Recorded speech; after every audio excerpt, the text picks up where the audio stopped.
sunset cruise turns into a murder mystery. How could the promise of a vacation be turned in such a horrible way? With little to go on, investigators are stumped. We spent a lot of time thinking we may be on the right trail, but every trail was really, really cold. A profiler provides a chilling clue. He would be an everyday guy that he could be your neighbor. Then, a local woman finds a crucial piece of evidence. I looked at that paper, and my knees went out from under me. I mean, it was just bam. One detective is determined to find the killer. It was too compelling of a case to just be satisfied with, well, we just can't figure it out.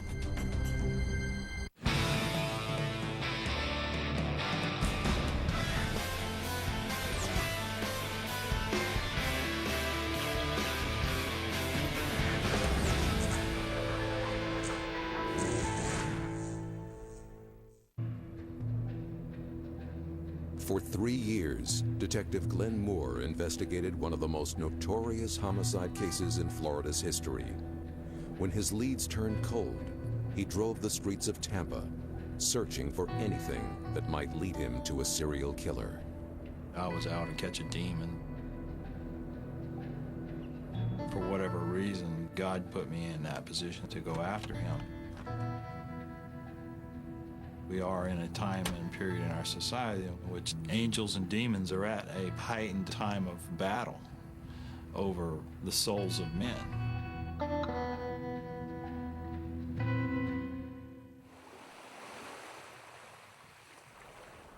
It all began Sunday morning, June 4th, 1989.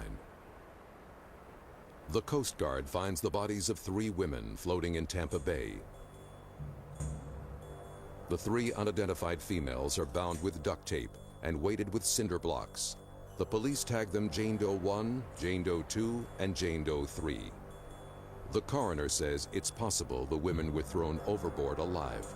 You don't really want to think about what they went through because it's too painful for people to think about actually their last thoughts and their last moments alive. There weren't many clues left behind because our scene consisted of the water. When you don't have a room or a house or something where you can really process it, knowing that you're gonna maybe get the killer's fingerprints, you have to work with what you have. I'm kind of a big forensic kind of person. I believe in the fibers and the hairs and that kind of stuff. We collected all that and immediately sent it to the FBI. If I wanted to know about the wind and the water and where the bodies floated, I contacted an expert at the University of South Florida. If I wanted to know about tides or how boats work, I contacted the United States Coast Guard. Police comb through missing person reports with no luck. The first thing you have to do in any investigation is determine who the actual victim is, and that's possibly going to lead you to who the suspects are. In this particular case, we had no identification because there wasn't any identification whatsoever on the victims. Investigators conduct hundreds of interviews and canvass the waterfront for eyewitnesses. 4 days later, police get a call from the manager of a local motel. He tells police that a room registered to a woman named Joan Rogers and her 2 daughters has been vacant for 7 days, and they did not check out. Detective Capel and his team enter room 251 of the Days Inn in Tampa.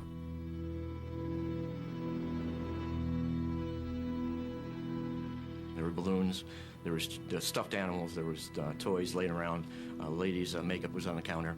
It was like somebody just had stepped out for dinner and was planning on coming back. Crime scene technicians dust for prints. He received from a tube of toothpaste a fingerprint, which he told me he positively identified with the fingerprints taken from one of the bodies. The prints belong to 36-year-old Joan Rogers and her 2 daughters, 17-year-old Michelle and 14-year-old Christy of Wilshire, Ohio. They were farm girls from Ohio who'd never been anywhere in their lives, hardly. Their mother hadn't really either. And they were looking forward to this trip to Florida and Disney World and all the attractions in Florida. And they were just innocent kids coming to Florida to have a good time. Sergeant Moore often returned to the motel to retrace the victim's steps. You'd always be looking for some key thing that maybe you go, oh, all of a sudden something jumps out at you that you didn't see before. Moore tried to understand how a family could have been taken in by a stranger. I could see him getting lured into it, especially if he came across the mom and they felt safe with mom, you know?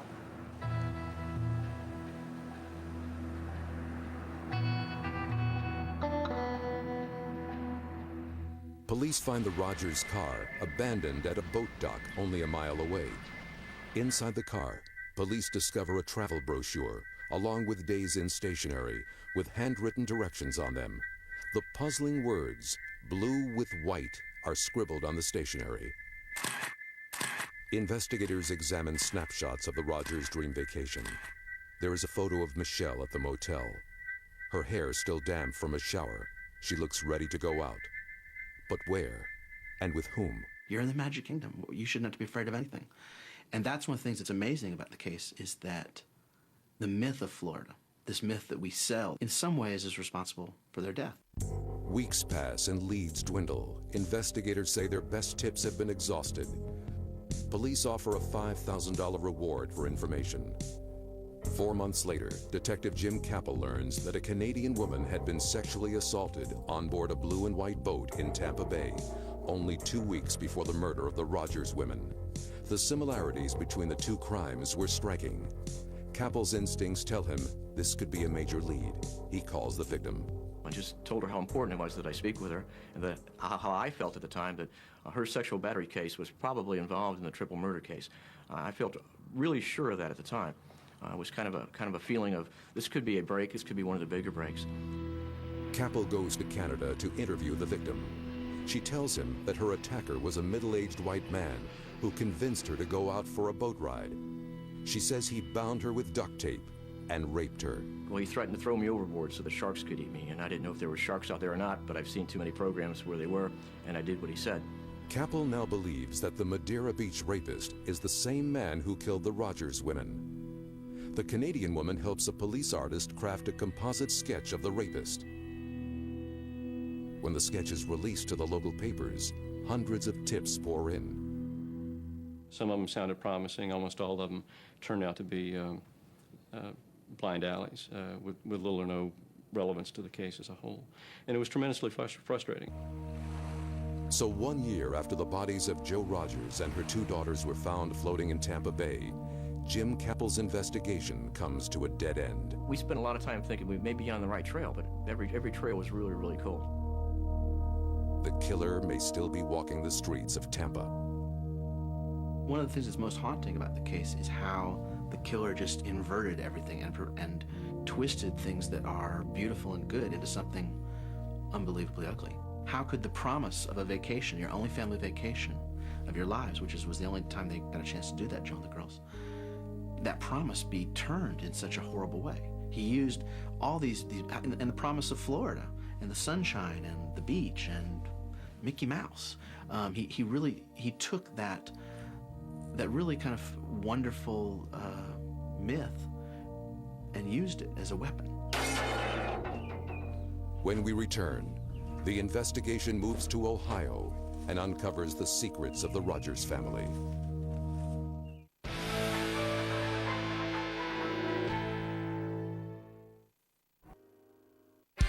Monday, You need to move the car! TruTV is back on the job. The gig is up! And this season, You son of a... you'll hear every word in the book, You scum of the earth! except thank you. I am just doing my job! All worked up. Monday at 9 on TruTV. And get all worked up anytime, anywhere.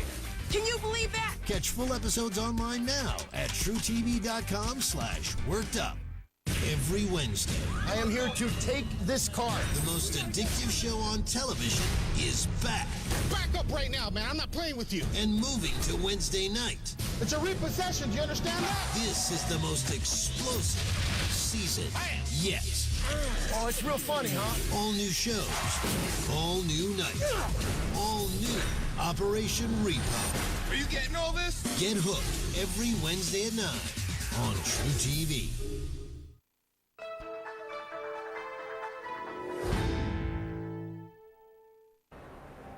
Because there were no solid clues in Florida, the investigation into the murder of the Rogers women turned to their home in Wilshire, Ohio. Initially, you have to look at family contacts and other reasons why people would want to kill, because we don't normally think in terms of serial type killers on all these types of things. I mean, you normally check all the things from closest to the victims, and you start to spread out.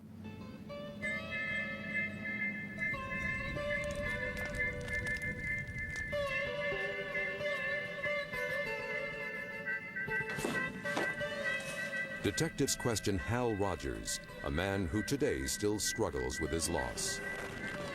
Yeah, I miss my kids. They're kind of stuck at their 14 and 18, 19. I don't even remember some days, I mean, it's been 13 years. One would have been 30 years old. It's kind of scary. I can't picture it that way. Chris would have been 27. It's kind of scary. I'm just wondering what their life would have been like. I miss my wife very much, too. Investigators study postcards the girls sent home, hoping to find a clue that would lead them to their killer. Stayed the night at Titusville, leaving for SeaWorld, then Disney World tonight for 3 nights. Weather is hot, humidity is very high. Kids having a great time, dragging me everywhere. Better go, have to get Christy out of bed. Love ya, take care, don't work too hard. But they find only details of a happy road trip. Hi, yesterday we went to the zoo in Jacksonville. Later we went to Silver Springs and rode on a glass-bottom boat. Today we are going to a beach and then to SeaWorld. I miss you. Love, Shell. It was Sunday, June 4th. Hal began to worry because the girls were due back in Ohio. 5 days later, police told Hal the bad news. You know it's real, but you ain't real sure. You know it is, but it isn't, but it is. And it still don't seem real. I come to the conclusion when I talk just like now. I'm looking at it as a third person.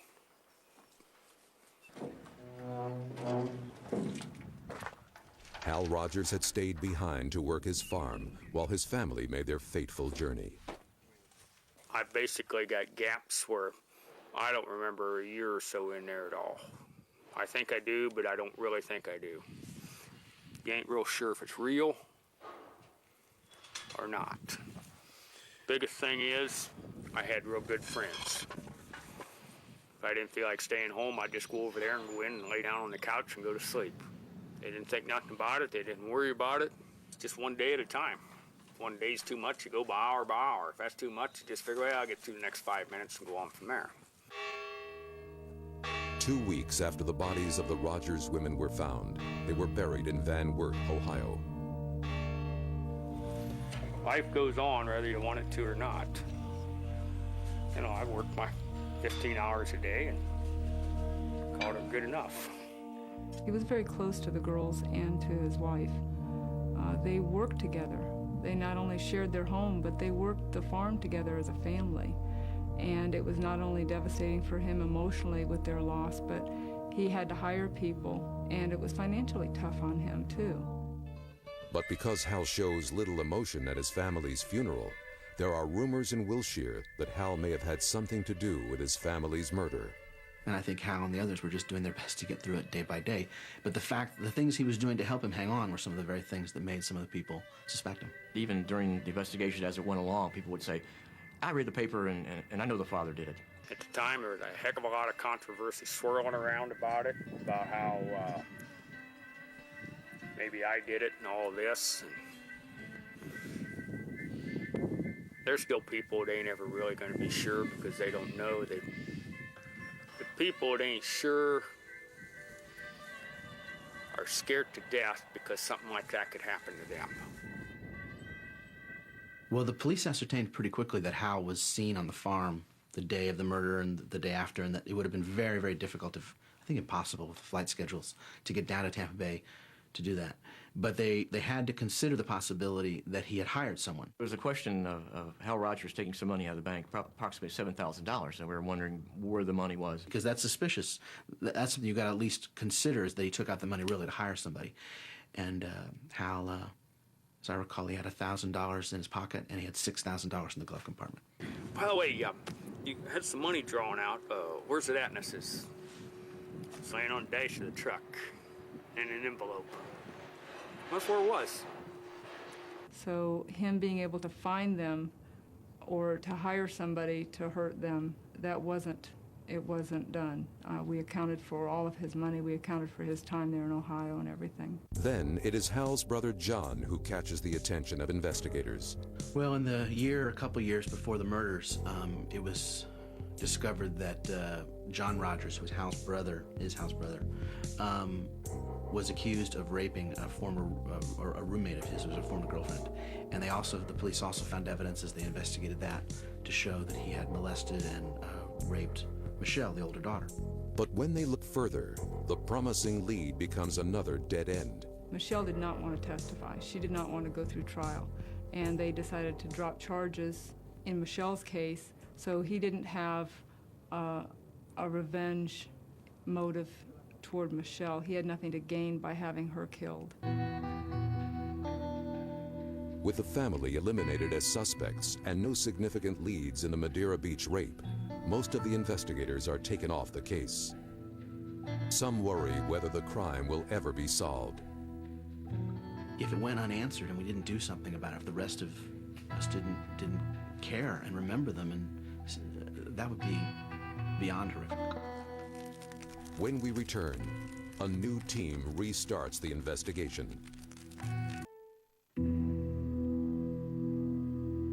June 1st, 1990, the one-year anniversary of the murders of Joe, Michelle, and Christy Rogers. More than 1,200 leads have been investigated, but the case is ice cold. Glenn Moore now becomes the lead detective. It was too compelling of a case, too compelling of a crime to just be satisfied with, well, we just can't figure it out. So, I don't know, it was just something inside me drove me to say, that's not good enough. We need to find out more answers. It's hard to understand how 3 women could end up in the bay tied up with concrete blocks around their neck, and 3 women from Ohio. I mean, how does that happen? Sergeant Moore assembles a new investigative team. He picked several detectives and an FBI agent, someone from the state attorney's office, and someone from Tampa PD to review the case together. We all sat together, we met together every day. Moore's got a hunch that somewhere a fact has been overlooked, that somewhere there's a tiny thread that will unravel the entire mystery. We need to really, really look at this evidence with a fine-tooth comb and see if there's something in the evidence that we missed the first time around. We decided everything needed to be processed, no matter how insignificant it seems. And no matter how long you work on a case or how many cases you work, you're always going to make mistakes and miss things. That's human nature. There's not a real close examination of every dot and tittle of that evidence. Moore calls on Detective Sindra Leedy to begin a new study of the physical evidence. I looked at the rope, the way they were tied, the way that the duct tape was put across their mouth and their nose in layers. And I try to always look at the photographs to learn something about the killer or what happened, or the sequence, the order in which something happened. Based on her examination of the way the ropes were tied, Detective Leedy theorizes what might have happened that night on Tampa Bay. When the killer started tying them up, with no way of escaping, they had to be consumed with fear. The detective says that until the killer brought out the cement blocks, the Rogers women could not have known their fate. We believe Michelle Rogers was thrown in the water alive. She struggled. She freed her hands from the rope. Christy was alive when she went in the water. She reversed her hands and hid the knot. So she was trying to get out of her rope. This killer's particular sicknesses was that he enjoyed hurting someone in front of someone they love. Detective Leedy now shifts her focus to a piece of evidence that had been overlooked during the initial investigation. The brochure found in the car. It had never been fingerprinted before, and then we got some prints off of it, and it turns out the big thing we got off of it was a palm print.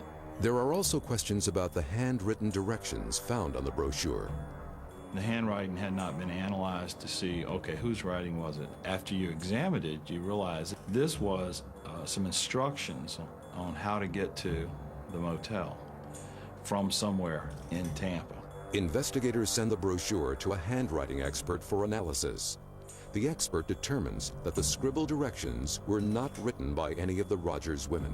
Which gave us a clue that maybe they were lost and they met someone and someone gave them instructions on how to get to the motel. That someone would know where they were going. Detective Leedy and Sergeant Moore are now sure that the handwriting and unidentified palm print found on the brochure belong to the killer. That person knows they were at the motel, so that person could conceivably contact them. They also remember the note that was scribbled on the Days Inn stationery, the description of the killer's boat. We got lots of leads on blue and white boats. I mean, it seems like thousands of people in Tampa Bay area have blue and white boats. So you check out a lot of those leads. We never got a lead though on the right blue and white boat. Meanwhile, in a suburban neighborhood not far away, a woman named Joanne Steffi stares at the newspaper clipping on her refrigerator. She had taped it there over a year earlier when the police first released the composite sketch of the Madeira Beach rape suspect. I read the article, looked at the composite, got in my car and started out, and as I went by his house, it hit. I just looked over at his house and I said, my God, it's him. Steffi thought the sketch resembled a red-haired contractor who lived only 2 doors down. He was attracted to women. I don't care what your age. I think he was just electric. Anytime I talked to him or was around him, literally the hair on the back of my neck would stand up. I would get the creeps. He wouldn't look at you. He wouldn't look you in the eye. There was just something about his mannerisms. He wasn't right. He wasn't being honest. He wasn't being sincere. He scared me. One night, Steffi says she became even more concerned when she caught him watching her. Back, say 15, 20 feet in the yard, and peering over towards my house, the window that I'm at was at.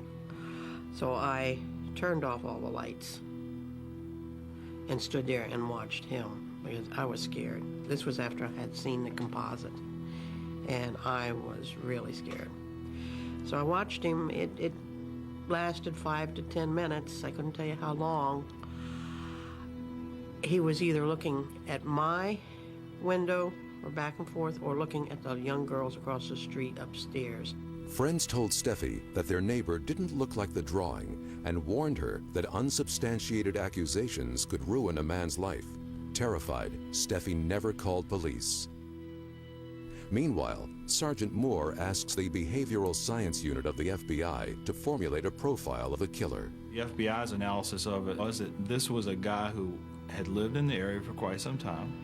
He knew the area very well. He knew how to direct these women exactly to that motel they were going to. This was somebody that knew the Tampa Bay area well. Probably was involved in business here and that type of thing. If that was the case, it wouldn't be easy for him to just pack up and move, probably. So he was an established person in our community.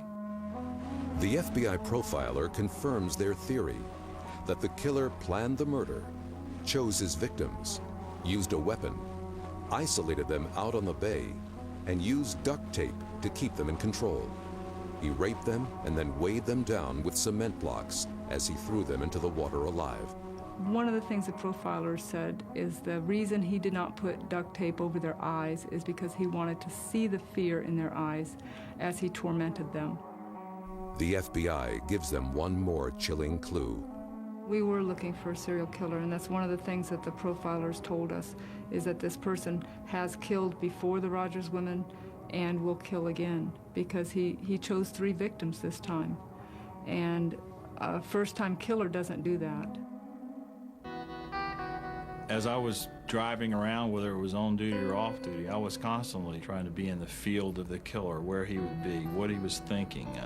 And I would drive different areas that I knew that he had been on, I knew the victims had been on, and see, was there anything that ever spoke to you that would give you some insight into what happened? So I began to study a lot of serial murder cases that I had never cared about paying attention to before that much, but I wanted to know what these evil people were like. So You know, in a way, I did lose a lot of innocence as far as discovering how dark the dark side can be in this world. Glenn Moore is deeply religious. He feels very strongly as a fundamentalist that good and evil are not just theoretical concepts. In Sergeant Moore's mind, the Rogers murders are part of the escalation of evil in society, a sign that the end is near. To Moore, the killer of the Rogers women is a demon, and he is charged by God to bring him to justice. I believe that the Lord puts people in certain areas of life, and that's, you're there. So where you're at, that's where he's placed you to be, to do the best you can be. When we return, Sergeant Moore gets a major break in the investigation.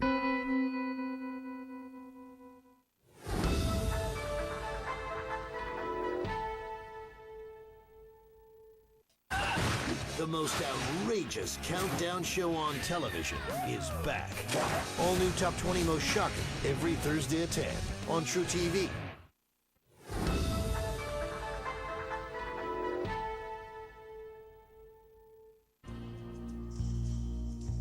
Three years later, investigators still have not found the killer of the Rogers family.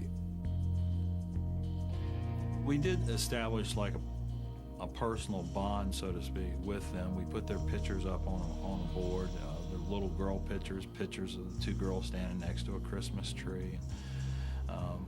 Also portrait pictures of them as a daily reminder to us of who we were fighting this battle for. And I prayed every day on the way to work, not only for my family and other people and things like that, but I would pray about the investigation, and that if the Lord saw fit to let us get to an end result, that, maybe today would be the day. Desperate to find the killer, detectives launch a media blitz to generate new interest in the case. Unsolved Mysteries broadcasts a segment on the murders. Investigators work the telephone lines, hoping to get a solid lead. This guy is very capable of doing this again, and we need your help finding him. So we released a lot of information at the very first news conference to the public through the media to get them refocused. At that press conference, Moore unveils a blow-up of the handwriting on the brochure found in the Rogers car.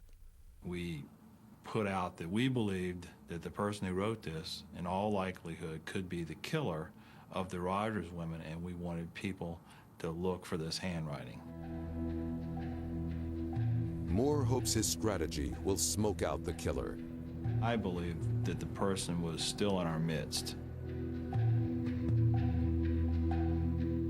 If we did any type of media release or anything else, that he was going to be watching that. So I wanted to send him a clear sign that we were coming after him and that he could not rest because we were going to find him. Because one of the things I wanted him to do was get nervous, get scared, do something stupid, run, pack up his bags. Anything that we could generate some action by him that would create suspicion by neighbors, family, or whatever. The morning after Moore's press conference, Joanne Steffi sees an article in the newspaper with the blow-up of the killer's handwriting. Steffi believes her neighbor, Moselle Smith, may have a critical piece of evidence, a sample of his handwriting. He was putting an aluminum enclosure porch on a house, and it was the written estimate. Well, when I think Smitty handed it to me and said, "Here, go ahead and take a look at it," and I had the copy from the paper. I looked at that paper, and my knees went out from under me. It was just bam. I knew. I looked at it. It's him. Look at this. It's him. Smitty said, "Well, my God, Joanne, if it is, I hope they can find the son of a bitch." Steffi calls police with the lead and the name of her old neighbor, Oba Chandler. Hers is one of over 1,000 tips that have come in. No one calls her back. 6 weeks later, on June 30th, 1992, Moore displays the mystery handwriting on billboards across the city. This prompts yet another call from Joanne Steffi. Monday morning at 8 o'clock, I had him on the phone. "What the hell are you doing? You've got it. What are you doing? Why are you doing this?" I was stonewalled. Now, during that time, I'm scared. I left town for a couple of weeks just to get away from here. We'd come back and would call.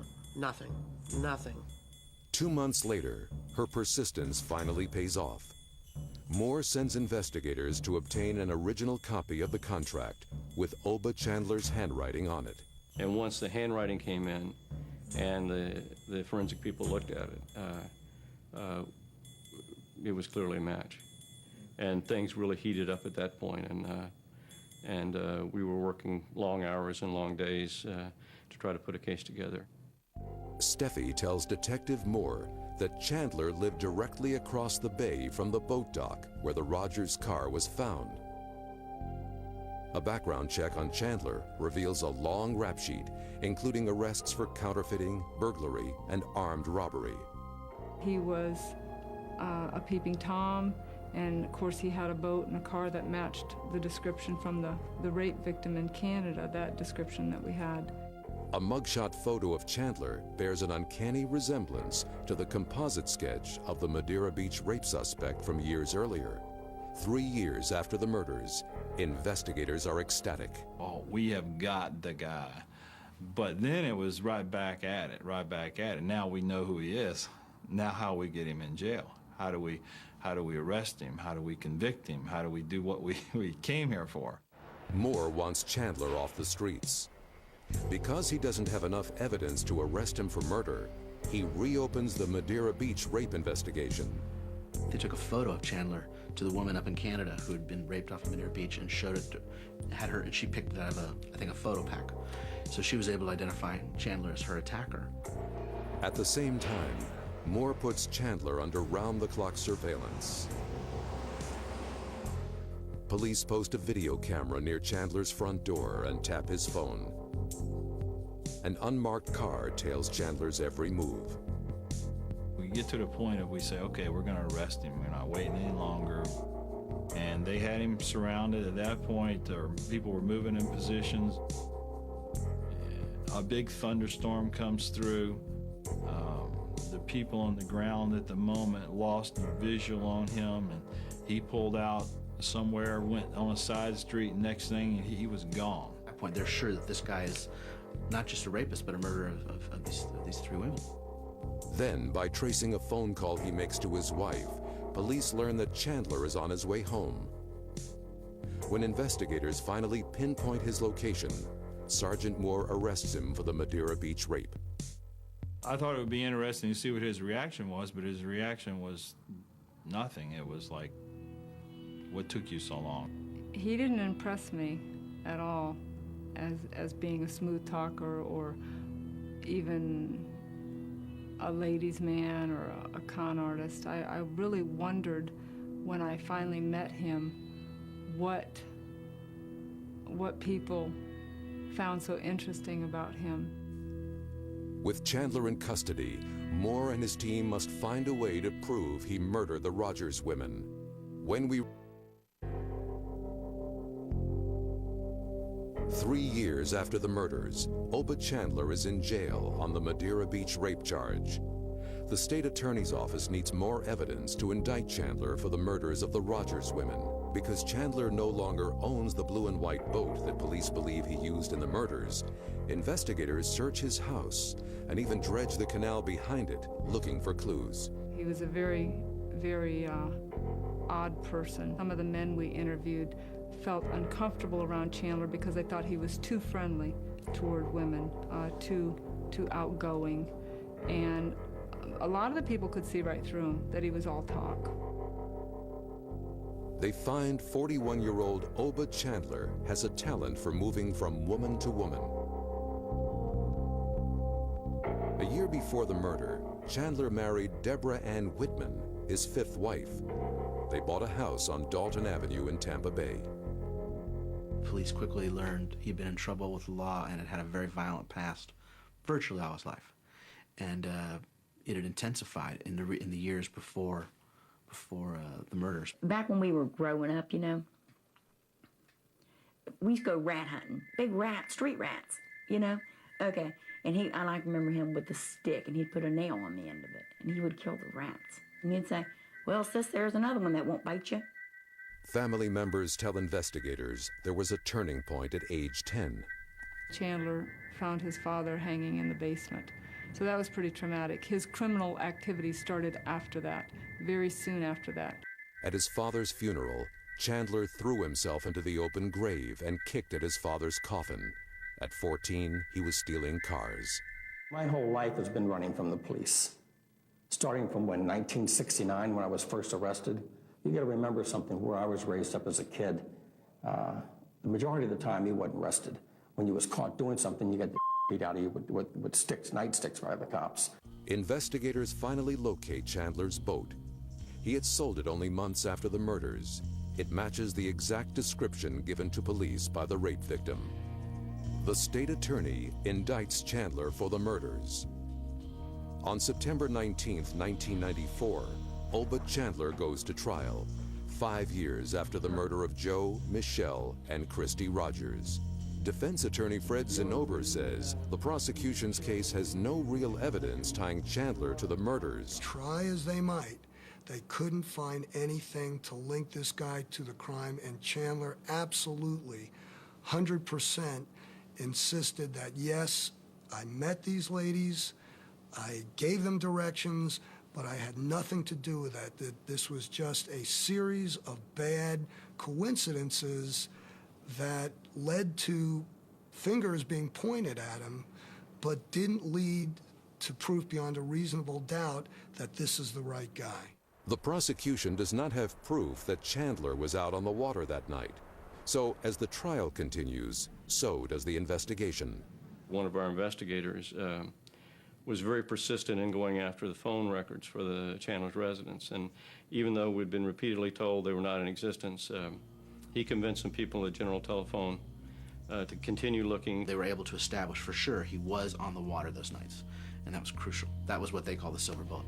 And they actually found records that showed marine phone tolls to his house on both the day of the Madeira Beach rape and 5 calls on June 2nd, ranging from about 1 a.m., 3 calls between 1 a.m. and 1:30, and 2 more calls around 8 to 10 p.m., 10 a.m. the next day. And that put him on the water the entire night of the murder and put him on the water the day of the Madeira Beach rape. Chandler eventually admits that he was out on the water all night, but alone. Oba Chandler thinks he can talk his way out of and into anything. So he thought he could talk his way out of, tell the jury that he didn't have anything to do with it. Chandler says the reason that he was out on the water all night was because his boat had a fuel leak. Hoping to trip up Chandler, prosecutor Doug Crow asks him to point out in a photo of his boat where the broken fuel line was located. In the front of the engine, up in the front. Okay, where? Up in here? Well, the gas lines come from the gas tank, which is under the floor here. As soon as he started testifying to that, we started contacting experts in the boating field, and we found one that actually worked for Florida Marine Patrol and had him examine this boat to examine this fuel system, what he had described, and see if that could happen. Well, after his examination of it, he found out there was no way possible for it to happen what Oba said could happen. Chandler is caught in a lie. Doug kept coming at him, and you could see him Chandler getting just more and more frustrated, and his face was going red, and he was angry. And he actually said to the judge, I'm sorry, Judge, he really irritates me. And Judge Schaefer said, this is one of the best trial lawyers around. You don't want to be trying to trade barbs with him, just answers questions. I don't know. I can't see the gas tank. Do you know where the gas tanks are? I know it's in the floor, but I don't know where. But he went right after him and just right for the jugular. And it worked because it got Oba so shook that he just, everything that was coming out of his mouth wasn't making sense. With the evidence from the phone records, the testimony of the Canadian rape victim, and Chandler lying on the stand, the jury needs little more than an hour to find him guilty. On September 29, 1994, Chandler is convicted of 3 counts of first-degree murder. When we come back, a jury decides whether Chandler will live or die. Chandler appears before Judge Schaefer for sentencing. She describes the horror of Chandler's crime. 1 victim was first, 2 what? Imagine the fear. 1 victim was second, One watched, imagine the horror. Finally, the last victim, who had seen the other two disappear over the side, was lifted up and thrown overboard. Imagine the terror. Oba Chandler, you have not only forfeited your right to live among us, under the laws of the state of Florida, you have forfeited your right to live at all. We had a couple people on the jury who were not in favor of the death sentence, and the verdict was unanimous for the death sentence because the crime was so horrible and their deaths were so prolonged, and their torture and fear just was allowed to mount until they finally did die or seep into blessed unconsciousness. Oba Chandler is on death row at a Florida state prison. He has lost all his appeals, but still maintains his innocence. They simply asked me directions, that's it. We're lost, we're looking for the Days End over here, and I thought that they was talking about the Days End that was just right across the interstate there. And when I said, well, you know, just because, you know, they said it's on 60, Route 60. That's when I said, well, it's right here, you know. And that's when the kid stuck her head up out of the side of the car and was hollering Rocky Point. I said, well, you don't want that one, you don't want to go down 60, get up on the expressway, go down this way, and that was it. That was it. I never saw him again. I just had the basic misfortune of meeting these people, that's all. I feel definitely that he's killed other people. I mean, in my mind, there's no doubt. I'm glad he's off the streets. And anyone that can kill someone like he did is But the reality for me is to know that there's plenty of other ones out there taking his place. You know, that's the sad part about it is we can't seem to get our hands on all of them. All those people who worked on it, I mean, I think they'd all agree that it was worth it.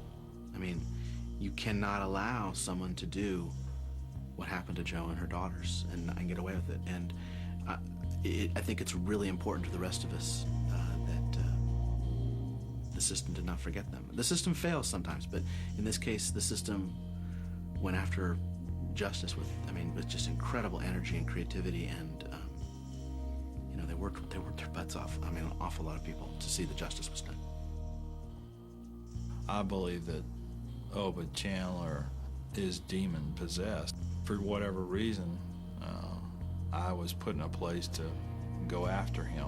Oba is assigned by the Word of God that he'll pay for what he's done.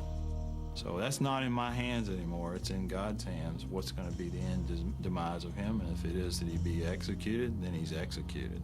And that's the way it is. I can't do anything about that. Evil will pay.